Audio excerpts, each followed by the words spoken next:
आज का ये जो प्रोग्राम हो रहा है ये हज तरबियती प्रोग्राम है जो कि मगरबी बंगाल हज कमेटी की जानिब से इनेकाद किया गया है।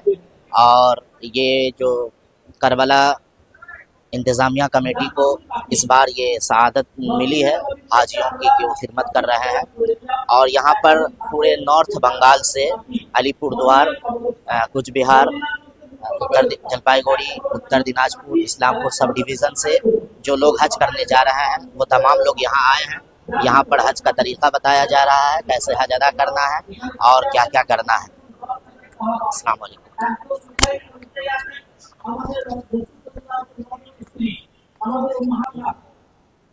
करबला इंतजामिया कमेटी का हम लोग धन्यवाद अदा करते हैं कि उन्होंने इतना बड़ा प्रोग्राम जिसमें 5 जिला के हुज्जाज किराम यहाँ कमेटी में आए हैं और उनका जो सिखाने का प्रोग्राम है, जैसे हज में ये तो आसान नहीं है हज करना, उनकी जो तरतीब है, उनकी जो दुआएं हैं, किस तरीके से हज अदा करना है और उस हज के इतने वाले गहमा गमी में किस तरीके से अपने आप को सेहती एतबार से स्वस्थ रखना है, वो सारा प्रोग्राम का इंतजाम किया है। उनकी कमेटी का हम दिल से धन्यवाद अदा करते हैं कि आप लोगों ने इतना बड़ा बेहतरीन प्रोग्राम किया और हम लोगों को हाजी साहब का खिदमत करने का मौका मिला।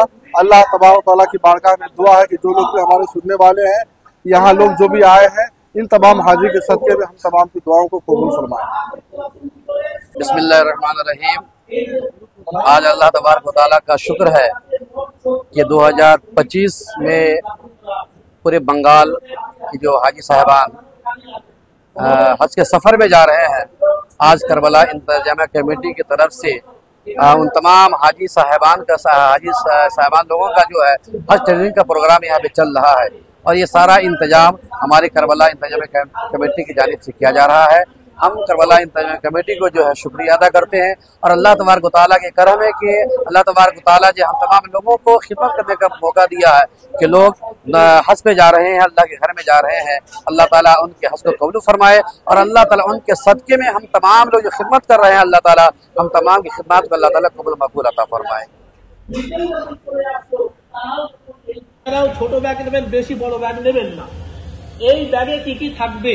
এই ব্যাগে থাকবে এক জোড়া ইহরাম পুরুষদের নামাজ, তার হজ করবে যেটা, সেটা যেন আমার জন্যই হয়, আমার জন্য ছাড়া যেন হজ না হয়। তাই আমরা যে হজ করবো সেটা কার জন্য করবো? ইনশাআল্লাহ আল্লাহর জন্য। ওয়ালিল্লাহি আলান নাস ওয়া আতিমুল হজ্জ ওয়াল উমরাতা লিল্লাহ। হজ উমরা যাই হোক না কেন আল্লাহর জন্য হতে হবে, এটা অন্য কোনো জন্য হতে হবে না। হজের 5টা দিন, হজের 5টা দিন, 5টা জায়গা, 9টা কাজ। সহজ ভাবে বললাম কি, আমরা এবারে তরতিবে আসি। আমরা বিভিন্ন ইবাদতের মাধ্যমে দিনগুলো কাটাবো।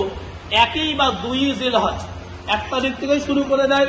প্রতি হোটেলে নোটিশ দেওয়া হবে, আমাদের হোটেলে নোটিশ আসবে যে হাজী সাহেব আপনাদের বলা হচ্ছে আপনারা মাগরিব বাদ কি এশা বাদ রেডি হয়ে থাকবেন, মিনায় যাওয়ার জন্য বাস আসবে। তো যদি এশাবাদ বাস দেওয়ার কথা থাকে 7ই জিলহজ আমরা কি করব? ফজর পর থেকে আমাদের কাজ স্টার্ট হবে। কিন্তু ঠিক আছে, কাজ কি স্টার্ট হবে? আমরা গোসল করার আগে 7ই জিলহজ গোসল করার আগে আমাদের শরীরের বাড়তি লোমগুলো কেটে পরিষ্কার করব, যেমন নাকি উমরার জন্য করলাম।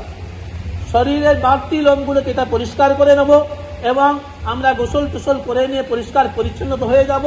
আর ওই দিন আমরা একটা ব্যাগ নেব, পিট ব্যাগ।